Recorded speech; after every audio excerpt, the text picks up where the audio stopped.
All right, this is Jack Jackson. In our previous three videos, we've looked at the side angle side condition in Euclidean, hyperbolic, and spherical geometry, and we found that in all three geometries, we basically got the same result, that the side angle side condition was enough to make two triangles congruent, and the side angle side measurement condition was enough to always give us one congruence class of triangles, no matter what those measurements were. So now we're going to look at it in taxicab geometry. So let's just do a couple of preliminaries first. Taxicab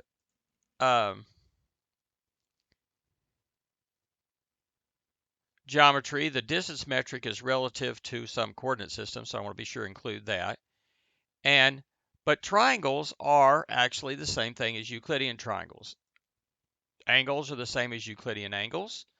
Line segments are the same as Euclidean line segments. So triangles in taxicab are the same thing as triangles in Euclidean geometry, but they're measured a little bit differently. Now the angles are measured exactly the same. So if that's a Euclidean measure of 74.24 degrees or 1.3 radians, that's going to be the same whether we think of this as a taxicab geometry object or a Euclidean object, whereas these distances, however, are not. And remember, the way we measure taxicab distance is you measure the distance over plus the distance up. In other words, distance left or right plus distance up or down.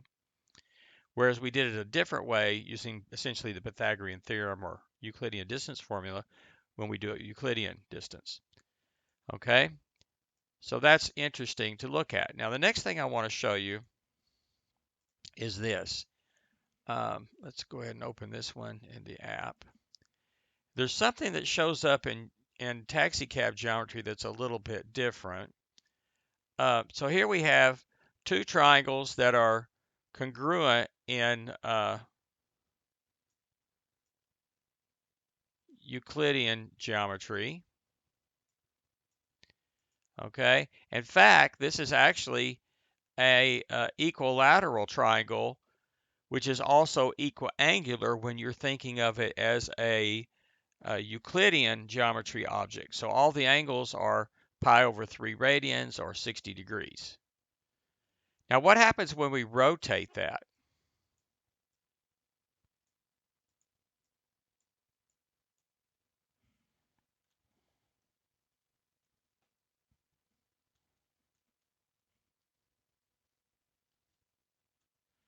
Okay, when we rotate that object, look what happens. Well, as a Euclidean object, it stays the same, right? It's the same size and shape, right? So that the angle measures stay the same and the distances stay the same as Euclidean distances.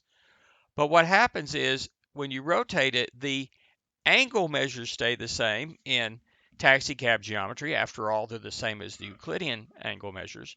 But look what happens to the side lengths. As I move this around, they're no longer necessarily the same, right? So for example, just looking at this blue length, as a Euclidean length, it's not changing length at all. But as a taxicab length, it is changing. Over here, it's 5.03, and then here it's 6.42, here it's 4.64, here it's 6.43, there it's 6. And of course, the other sides are changing as well. So anytime we look at anything in taxicab geometry, we want to be sure that we look at what happens if we rotate it too, because that's likely to give us maybe some other cases. We can't, for example, always, put it where it has a horizontal side, because we may be overlooking some important cases if we do that. All right, so now let's get back to our main thing that we want to do here, at least in this particular video, and that's look at the side angle side condition in taxicab geometry. So we're going to do the same thing that we've done before, and that is start by drawing a taxicab circle of radius, well, in this case, whatever C is, 3.8. This changes that radius.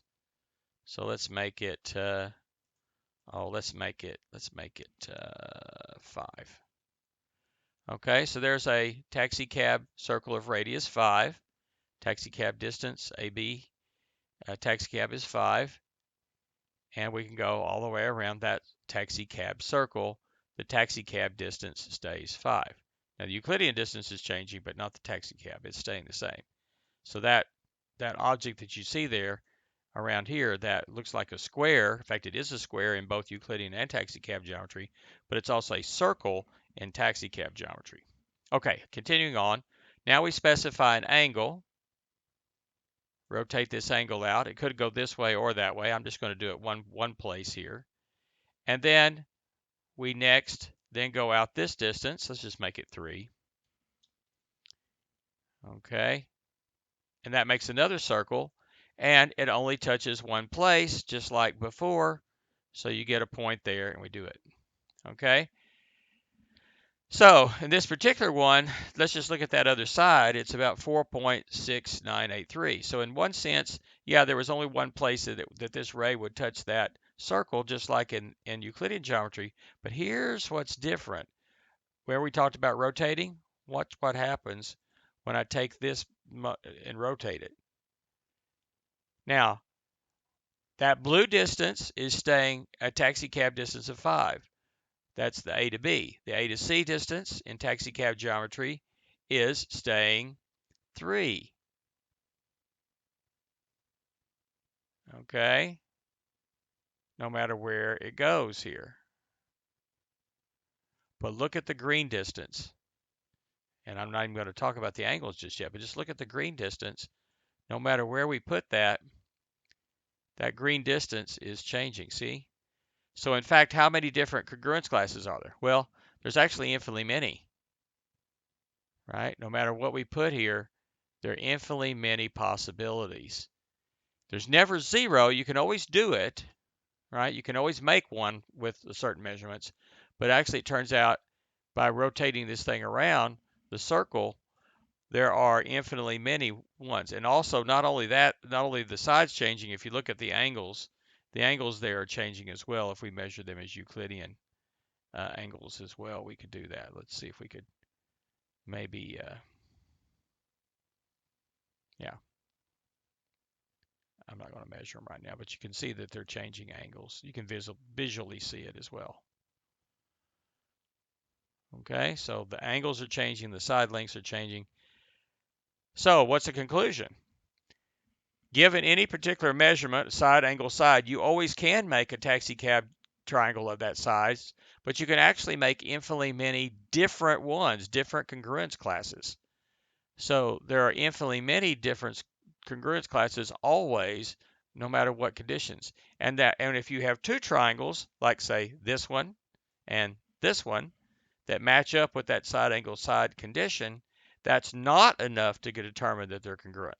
So in this sense, taxicab geometry behaves very, very differently than Euclidean geometry.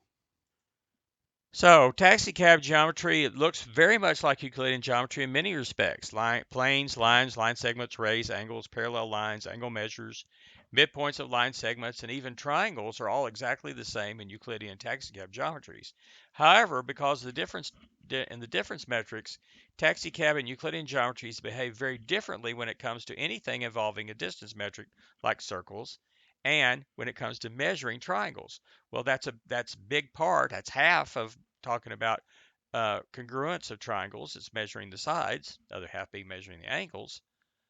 Okay, and so it turns out that taxicab behaves very differently when it comes to congruence of triangles. Okay, so here's a very important question right here at the bottom. What does the existence of both taxicab geometry and Euclidean geometry tell us about the SAS condition? Press pause for a second and think about that. Well, now that you're back, what does the existence of both taxicab geometry and Euclidean geometry tell us about the SAS condition? Well, it tells us it's true in one geometry and not the other. So if we want this to be true in say in Euclidean geometry, we are going to have to take it as a postulate. It cannot be proved because taxicab geometry and Euclidean geometry obey all of the earlier postulates the way we've been developing our unified geometry. So if we want side angle side condition to work, we have to take it as a postulate. In fact, um, so here's our side angle side postulate right here in red.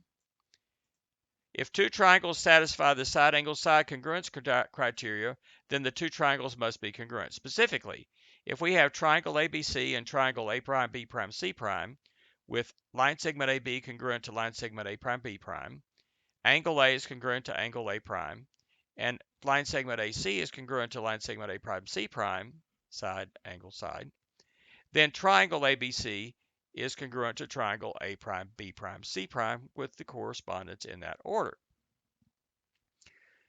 So this is going to be now a postulate in Euclidean geometry. Also, it works for hyperbolic and spherical geometries, as we've seen in the last couple of videos.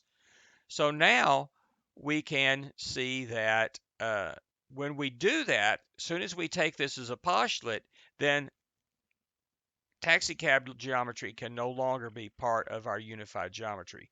So when you see the list of postulates, definitions, theorems, and so forth that I have in the appendix of my textbook or notes here, when you get there, when we introduce that SAS postulate, there's a line right above that.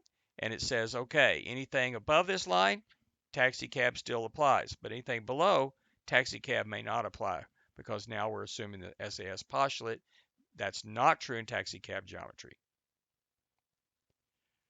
So, what does the existence of taxicab geometry and Euclidean geometry tell us about the SAS postulate?